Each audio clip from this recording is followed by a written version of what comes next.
sabay-sabay po tayo na ating basahin. Galing naman. 1 John 4:19. Amen. Sabay-sabay po tayo. Naku, sandali lang to, no? Sabay na po. Tayo ba? Amen. Tayo po tayo. Praise Tayo. God. Amen. Hallelujah. 1 John 4:19. Nakita na po natin? Amen. Nandun po sa dulo. 1 John. Opo. Malapit po kay Kuya Juan. Sa second At kay John. 1 John. Malapit siya sa Oh, dyan lang po. Malapit kay Judas. At kay Juan. Nakita na po? Okay. Sabay-sabay po tayo. We love first love us. Hallelujah. Sa Amen. Tagalog, ibig. Sapagkat ang Diyos ang unang umibig sa atin. Amen. Hallelujah. Mamaya po umupo, tayo po'y manalangin. Hallelujah. Salamat po sa iyong salita at tunay nga po sa praise and worship pa lang, Panginoon, ay talagang tunay na kami iniibig mo na, O God. Yes. Iniibig mo dahil, Panginoon, talaga pong punong-puno ng pag-ibig ang pag-awit namin sa iyo sapagkat pinaramdam mo sa amin ang iyong pagmamahal. Salamat Amen. po, O Diyos. In Jesus' mighty name, Amen. Tayo po'y maupo at ating pagsaluhan. It's been a long time na ako po ay tumayo dito at medyo nagbakasyon. Pero hindi nagbakasyon na hindi nagbasa. Medyo marami po tayong inayos na mga dapat unahin. At sabi nga po ng ating kapatid, at talaga po ako'y nabe-bless, ang sabi nga, sa lahat ng bagay, uunahin natin siya. And everything. Put God first. Napakaganda po ng laging mensahe ng ating kapatid at tunay nga pong sa kanyang buhay ay nakita po natin na siya po ay tumingin talaga doon sa source. Kung Amen. paano yung kanyang problema ay ang Diyos lang ang pwedeng magano. Kasi kagaya ng sabi niya, kahit tawagan man tayo isa-isa, wala tayong may ibigay na pinansyal. Kasi isang beses lang tayo nagsweldo at kung tayo man ay may pangpahiram sa Kanya, hindi natin buwan-buwan masusuportahan siya. Ang kailangan po talaga niya ay himala ng Diyos. At ang ginawa niya, nagtiwala siya. Amen. Hallelujah. Amen. Praise the Lord. So the Bible says in 1 John 4:19, we love because He first loved us. We always remember God is always first and everything. God showed us His love for us by sending His only Son Jesus Christ on earth to die for you, for me, Amen. and for us. Grabe, pagmamalan, ito na naman, pinapawisan na naman. So, for me, and the cross is the proof of His ultimate love for us. Amen. He demonstrated His love on the cross when Jesus Christ died for us and poured out His awesome love for us on the cross. Talagang dito pa rin po, ang cross pa rin ang itinuturo. Tuwing makakakita tayo, doon lang, tumingin tayo, ang cross, ang lalaki. Sa Amen. puto yun. So doon pa lang, bakit sa cross tayo nandito? Then doon po, sa aking pagbabasa yung, although ilang salita lang po ito, 1, 2, 3, 4, 5, 6, 7, 8, 9. Pero po tingnan nyo yung word niya, matindi ang dating. Sabi nga po, number 1 po, ang nakita ko po doon, His love has the power to transform us. Amen. Hallelujah! Kagaya po ng laging ipinatotoo ng ating mga kapatid. At isa na lang po dito ang kapatid po ng ating nagpatotoo na siya po ay isang, yung kapatid ni isang, bakla. ba ay bakla? Tingnan nyo, isang bakla siya and 2 times yung power ng Panginoon ay binigay, pero yung 2 times na na-accidentally buhay pa, nag-50-50. 50-50, pinalitan pa yung mga tubig, yung dugo. Tapos yung kanyang dila is naputol. Nakagat dahil lahat ng ngipin niya, ilan lang ang natira. Sa ngipin niya sa lakas ng impact. Pero buhay pa siya, hindi pa rin nabasag yung kanyang ulo. Tingnan niyo yung power ng Panginoon. Pero itong pinakamaganda dahil kanina, nakalapit ko sa kanina at tinanong ko yung kanyang kapatid. Ang sabi niya, nag-usap daw sila kahit kasi bulol na dahil putol na yung dila. May kunting na. Pero naniniwala pa rin tayo sa power ng Panginoon. Kagaya nga ang kapatid natin ay Amen. nagtiwala, milagro. Pero nakuha na niya yung milagro. Dahil sign and wonders talaga. Alam mo, Amen. mapalad talaga tayo dito. Kahit maliit tayong grupo, makikita natin talaga yung power ng Panginoon. Yung demonstrate niya sa atin. Amen. So dito ang nakita ko nung sinabi mo na sa iyo, nung kapatid mo na ate, hindi na ako yung kanyang mga ginagawang mga dati. Yung kanyang mga ginagawa na hindi kalugod-lugod sa harapan ng Diyos. So doon pa lang nakita natin yung transformation. At naniniwala ako, bakit ka nandito? Bakit ka nandito? May gagawin ng Diyos sa pamilya mo. Amen. Ikaw Amen. muna ang inuna. Amen. Dahil nakikita ko ang kapatid mong bakla na yon, siya ay magiging isang Diyos. The Jesus' power of name, transformation, hindi mo yan talaga aakalain. Sabi nga, expect the unexpected. Amen. Dahil ako, may inaanak ako na for 30 years na siya ay bakla. Lahat ng klase ng age ng mga lalaki natikman niya. Kinuha niya akong ninang at siya'y kakasalin. Amen. Grabe yung ginawang Panginoon sa kanya. Alam ko may nakakakilala sa kanya. Sa nanay niya na nandito rin. Nagulat Amen. ako nang sabihin sa akin na, Ninang, kukunin kita. Pero kilala ko lang siya sa pangalan, narinig ko lang. Ngayon, ang dalawa na ang anak niya. Si Amen. Joshua at si Princess. At nakakatuwa siya. Nung yung full transformation sa buhay niya, God pour out. Talagang yung blessing ibinigay sa kanya, hindi siya graduate. Kagaya ng anak ni nanay, hindi ni halos nakapag-aral, pero nakapagtrabaho sa maayos. Yun hindi graduate, pero saan siya dinala? Doon sa Ormoc. Doon, di ba, nandun yung malalaking ng electricity natin. Hindi lang siya basta trabahante. May opisina siya. Amen. Sumusweldo ng 50 to 60,000 a month. At Amen. ang nakakatuwang binigay ng Panginoon sa kanya, isang guro. Isang guro ang binigay na kabiyak sa kanya. Amen. At ngayon, sooner or later, they will transfer to Canada. Amen. Sinuportahan siya ng kanyang ina na nandito. At ang plano ng kanyang nanay na talagang makikita din natin yung pag-ano niya, talaga yung pagtitiwala niya. Ibinigay niya at inilagay niya sa pinakamataas na posisyon ang Diyos. Amen. Hindi niya inilagay sa gitna, hindi niya inilagay sa ibaba. Kagaya natin sa ating sitwasyon bilang isang katulong. Kailan natin nilalagay ang Diyos sa buhay natin? Kapag tayo wala na tayong mapuntahan, kapag wala na tayong makapitan, saka pa lang natin nilalagay ang Diyos. Hindi ganun. Kailangan ang Diyos and everything. Kailangan nasa taas yan. Ano man ang sitwasyon mo, dumadaan ka man sa malalaking alon, lumalakad ka man sa mga batuhan na matutulis at sa mga bubog na iyong dadaanan, laging mong ilalagay. Kasi nga, ang Diyos, yung unang umibig sa atin. Kahit ano pa ang pinagdaanan mo, kahit pa anong nararanasan mo, talikuran ka man ng pamilya mo, talikuran ka man ng kaibigan mo, kahit ano ang gawin ng amo mo sa iyo, kahit ang iyong buong sambahayan talikuran ka, laging tandaan, kapag ang Diyos ay inilagay mo, makikita mo kung paano kikilos ang kanyang kapangyarihan sa buhay mo. Amen. Hallelujah. Our life is a journey. Sabi nga, no? This love has the power to transform us. The journey of transformation will take you where God brings you to the total transformation of your life. And being transformed reflects the Lord's glory. Basahin na lang po natin sa 2 Corinthians 3:18 for your reference po.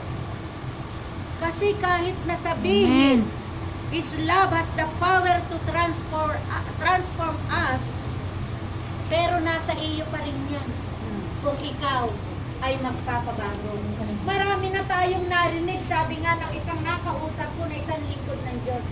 Agila, ang dami na mga conferences, ang dami ng mga revival. busog na sila, halos sumusuka pa. Pero bakit pagkalabas at pagkarinig ng salita, pumasok lang dito, lumabas, kinabukasan, paglabas nila dun sa conference venue, balik pa rin sa dati. Bakit kaya nga sabi dito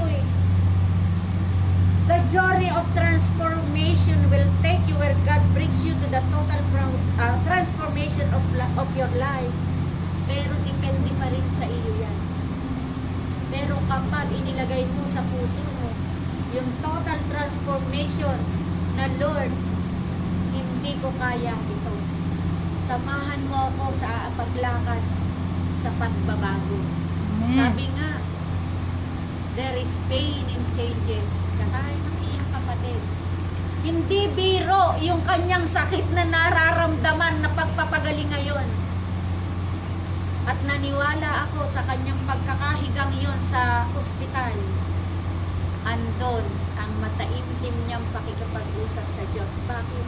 God gave him 2 chances to live. Amen. Why? Sabi nga, hindi mo pa oras. Ka ng isip. Isipin mo ikaw, kumpleto yun, kulang na. Hindi lang nga niya, may bawas na. Pero yung kayo, sakit nun, natanggal pa. Libre na yung pagpapabunot. Masira bang ipin nun? Wala. Pero yung kaya, At naniniwala ako, etong next year natin, na paglipad natin sa mga lugar na yon, dadaanan ng kanyang talim. Talim ng salita ng Panginoon ng Diyos, ang buhay na pagbabago ng iyong kapatid. At naniniwala ako doon, the power of God na ilalagay sa kanya is totally the transformation, the boldness na siya ay naka-experience na ang Diyos natin ay Diyos ng Himala. Amen. Hallelujah. Biruin kayo 2 beses lang na-accident aray ko. Pero buhay pa rin Kami ay excited. Ang group, ang pamilya natin excited na mamit ang iyong kapatid. Amen. Hallelujah. So number 2 po, nailagay na po ba niyo yung reference numbers, reference verse natin? 2 Corinthians 3:18. Sa buhay natin, wala pa tayo sa Panginoon nun. Parang wala lang. Diba nung tayo ay wala pa sa Panginoon, wala lang. Halimbawa, tayo, kumbaga walang direksyon ng buhay natin, walang plano. Hindi natin iniisip na ang Diyos ay may plano sa atin. Hindi natin naiisip na ang Diyos ay unang umibig sa atin. Wala yun. Pero nung makilala natin at nagpakilala ang Diyos sa atin, nagkaroon ng kulay ang buhay natin. Amen. Umibig tayo, hallelujah, umibig tayo sa Diyos. Sabi nga doon, ang mentalidad natin, yung mentality natin at pananaw natin is different from now. At yan po ay makikita po natin sa Romans 12:2. Amen. Amen. Ang sabi nga, huwag tayong umayon sa takbo. O Romans 12:2 huwag tayong umayon sa takbo ng mundong ito. Mag-iba na kayo at magbago, tamang-tama sa kapatid mo, kapatid. Ang isip, mabatid ninyo ang kalooban ng Diyos kung ano ang mabuti, nakakalugod sa Kanya at talagang ganap. Amen. Ang kalooban ng Diyos ay napakataas sa atin at napakabuti. Kasi kung tayo lang, wala lang, plain lang yun sa ating pero kapag naisip natin, pero yung kang Diyos unang umibig sa atin, sasayangin ba natin yun? Hindi. Hindi natin sasayangin yun. Amen. Hindi kayang pantayan ng pag-ibig ng Diyos kung ano yung ating mentalidad na dati. So, ang number 2 po doon, His love is immeasurable. Amen. Hallelujah. Kaya ba nating sukatin sa Tagalog yun, Kaya ba nating sukatin ang pag-ibig ng Diyos? Hindi natin kaya Sinlawak ng sukatin. dagat. Talagang kahit na yung, diba, ang ocean, napakalawak, pero hindi pa rin yun. Amen. Kasi nga, siya naman ang may likha ng ocean, di ba? So, hindi natin kayang sukatin. His love is immeasurable. Amen. At yan po ay makikita po natin sa Ephesians 3:19. And to know His love that surpasses knowledge, that Amen. you may be filled to the measure of all the fullness of God. Amen. We cannot use a measuring cup. 3:9. Ano po? 3:19. 3:19 po. We cannot use a measuring cup to measure the God's love. Hindi natin pwedeng isukatin. Nakagaya po na nagagawa tayo ng cake. O ito, 2 cup. Ito, 2.5. Walang ganun kay Lord. Amen. Walang ganun. Kaya nga our cup, ito po yung katotohanan dito eh. Our cup is already overflow with God's love. Amen. Hallelujah. Biruin ka, no? Alam na alam natin kasi unang inibig tayo ng Diyos. Kaya nga umiibig tayo. Parang ano, no? Pero alam nyo, nakaka-bless talaga itong binigay ng Panginoon. At ako'y natutuwa kaninang madaling araw at sa nakikita naman ninyo na habang ginagawa ko ang suman, andun yung proseso, inano ko. Kasi may ipinakikita ang Lord sa akin doon. Na kapag pala, mamaya tikman na lang ninyo, no? Ganun ka sarap yung pag-ibig ng Diyos sa atin. Talagang yung proseso, garing ka nilagay sa tubig. Hinanap pa namin ni Nanay yun, nakarating kami ng North Point. Tapos pagdating doon, di ko naman pwedeng anuhan sa apoy kasi yung ano, iba ang apoy ng sa kahoy. At iba ang ginawa ko, nagpakulo ako ng tubig. Doon ko inilagay para hindi siya. Tapos hinano ko yung bigas, sinugasan. Napakaganda po ng illustration. Kaya po ako inspired na inspired habang ginagawa ko yung proseso ng ating suman. Kasama Kaya pa ang naman kahit pag-ibig, alauna ano? imedya na Kasama iniintay pa ko ang siya. pag-ibig, ano? Kahit na talaga alauna imedya, ako'y inire-review ko ito. Pero hindi pa rin siya tapos kasi may iniintay akong dalas. So nung ako po ay natapos na siya, ano ko pa, pinicture ko pa rin kung anong oras sa tapos. Ako po ay nakahiga at nakakatuwa ang aking alaga, binuksan pang aircon. Pero ako naman hindi sanay sa aircon, ako nilalamig. Sa salas ako natulog. Kasi nga nandito yung lahat yung aking mga nogan. Sabi ng Panginoon sa akin, wala dito itong immeasurable. Sabi ng Panginoon, kinuha ko yung ballpen. Ano, patay ang ilaw, kinuha ko yung ballpen, sinulat ko, di nakita ko, sulat ko, siyempre, guri-guri, dahil ano. Pero hindi pa rin ako pinatulog. Ang ginawa ko, ako'y gumising, sabi ko, yes Lord, susunod ako sa iyo. So nabuo siya. Sabi ko nga, iniisip ko, oo nga, ang pag-ibig mo nga Panginoon na hindi kagaya na nagagawa ng cake. Na mayroong half, mayroong 3, mayroong 4, talagang fullness talaga. So napakaganda po nitong ating mensahe dito, inyo pong pag-aralan at napakaganda. Mismo ang buhay natin is overflowing, Amen. immeasurable. Hindi kaya talaga yung buhay natin. Dito nga natin sa ating grupong ito, hindi natin alam.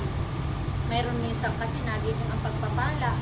Ikaw ay 50, 30, 40, makikita mo na lang na talagang hindi mo kayang isukat ang pag-ibig ng Diyos. Yung kung aking isang, aking anak na panganay, kasing edad, na siya po kami po sa isang maliit, ganito malaki lang ng konti sa Marikina, umuupa kami noon. Doon kami, sama-sama kami yung batang yun. Hindi ko alam ang pangarap pala niya, kasama namin sa bingguhan, nagbibigong lumaki. Yung anak ko, si Rodnico, may rumbuto talaga dito yun na parang pang ano talaga ng bingo kasi adik na adik ako sa bingo noon. Talagang habang nananaginip ako, bingo! Tapos ano, dikit! Ganon, siyempre. Yung dikit na, di ba pag nagdikit yun, may ano yun. Talagang kaya nga sabi ko sa inyo, ang buhay ko, talagang, ito buhay ko yung transformation talaga. Di yung batang yun, at saka yung batang sinasabi ko, babae yun, si Baby Rose, at saka yung anak kong panganay na binata. So yun, ang pangarap pala nun, sabi niya, nakikita niya yung aming tinitira, sabi niya, paglaki ko, nais kong makita. At ako po'y natuwa dahil linanap niyo po ang pangalan ko sa Facebook. At nagulat ako, sabi niya, tita, andito ako ngayon sa Bermuda. At siya po ay, inano niya sa akin, sabi ko nga sa kanya, siguro, sabi kong gano'n, alam naman tayo, siguro kaya inayato mo Lord sa akin magbibigay. Magbibigay talaga siya sa gawain, pero wala sa kanya siguro 2 sako. Pero hindi ako nagsabi kung ano, nagsabi ko, kung susuportahan mo naman ang ating Eagle 7 kasi ang puso Kasi one time, nag-ano siya sa akin, ang sabi niya, naranasan ko ang walang-wala. Nung sa UTEX po, sa UTEX sa Marikina, nagpo 4 days operation, lang talaga. Halos kami ay nagulugaw. So yung batang yon sa kanyang murang isip, itinanim niya ang kahirapan. At dun nga, sabi niya sa akin, may inano siya, sabi niya, nakita niyo yung aking bahay? Sabi ko, asan?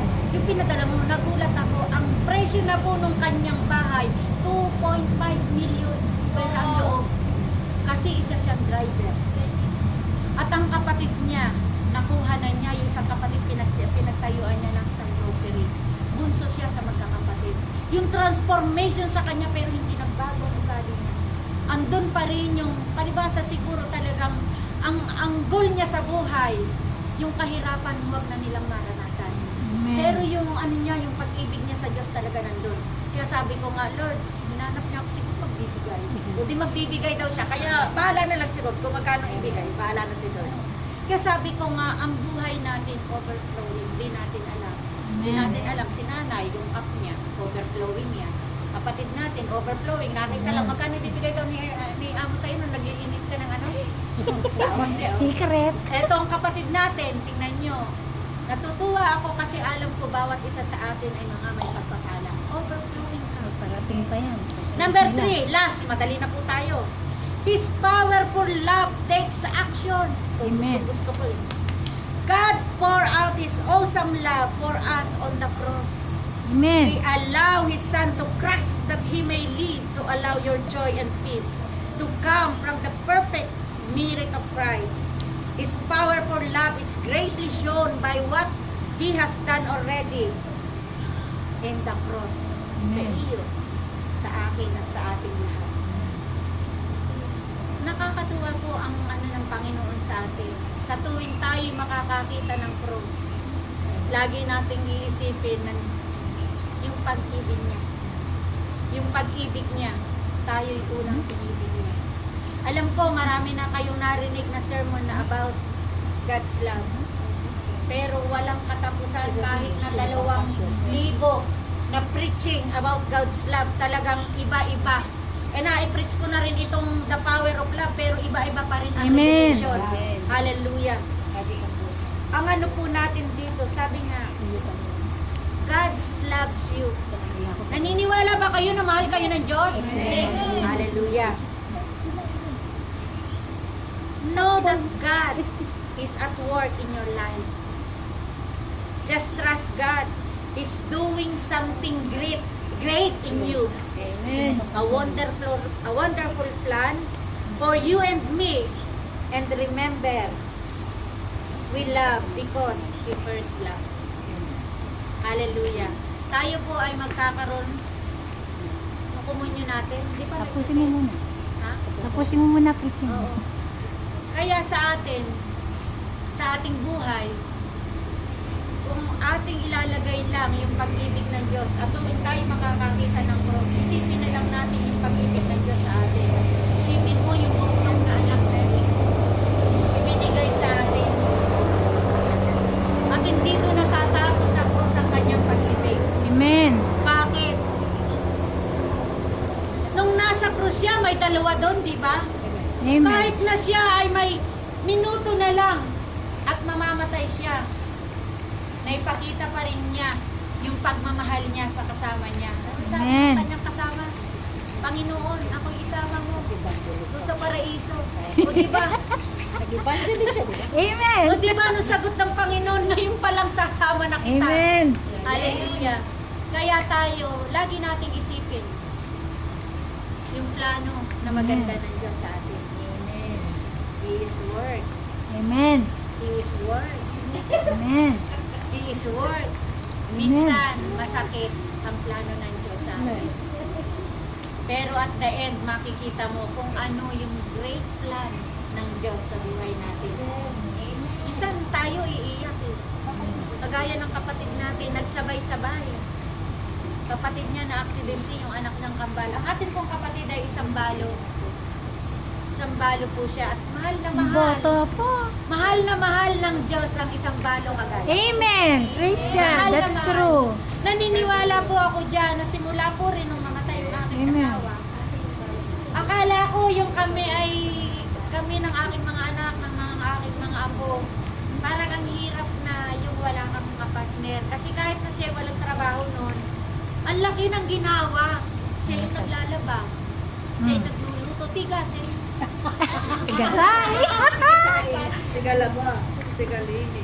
Tigasin talaga po siya, na nakakatuwa po dito. May mga apo po siya talagang pinalaki niya. At sabi ko nga, Panginoon, alam kong hanggang doon na lang yung buhay niya. Amen. Pero dahil sumusunod ako sa'yo, hindi mo pababayaan ang buhay namin. Amen. At alam ko, nakikita ko yung great plan ng Panginoon. Na unti-unti kong nakikita, although talagang masasabi kong ang aking pamilya nga ay isang sasabihin, yung ba'y anak ni Nanay Alila? Yung ba'y anak ni Ate Lolit? Yung ba'y anak nito? Pero dun sa mga hindi pa nakaranas ng Diyos ay inibig muna sila. Masasabing, siya naghahayag ng salita ng Diyos. Pero yung pamilya niya, hindi niya maayos. Hindi nila alam kung ano ang plano ng Diyos. Alam Amen. ko, kahit ako'y wala ng buhay, kahit ako'y wala na dito sa mundo, darating at darating yung pangako ng Diyos Amen. na sila ay gagamitin higit sa paggamit sa akin.